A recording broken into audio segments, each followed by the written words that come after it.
BYU Idaho canceled on-campus classes next semester. Now some students who decided to stay home are facing housing contract disputes with landlords. Local News 8's Juliana Colina shows us their legal battle.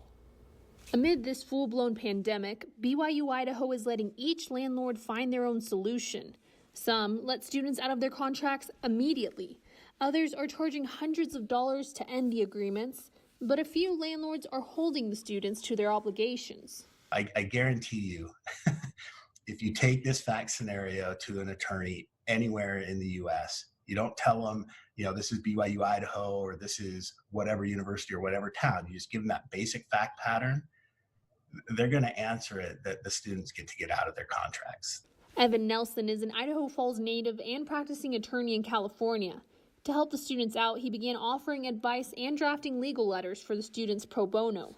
So I decided to kind of put the law out there so that these students felt like there was somewhere to turn and they had some way to voice their rights and their frustrations. Some of those open letters went to the law firm of Parsons, Beal, and Latimer. They represent University View Apartments. The firm's response letter said, quote, "The lease is still a valid and enforceable contract, and each tenant remains bound to pay rent as agreed in the lease."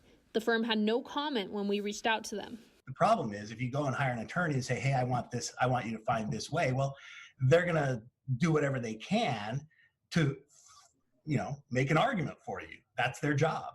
More than 200 students are rallying together through a Facebook group called BYUI Housing Assistance. Nelson has one more piece of advice for anyone caught in a similar situation. The law will never require you to put your life or health at risk for an economic purpose. They have a legal right to cancel the contract. That landlord, quite frankly, doesn't really have a say in it. They don't get to say, no, you have to pay your rent. Reporting in Rexburg, Juliana Colina. Nelson is not legally representing the students. He is just helping them. As of now, some students have been let out of their contracts, while others are still fighting with their landlords.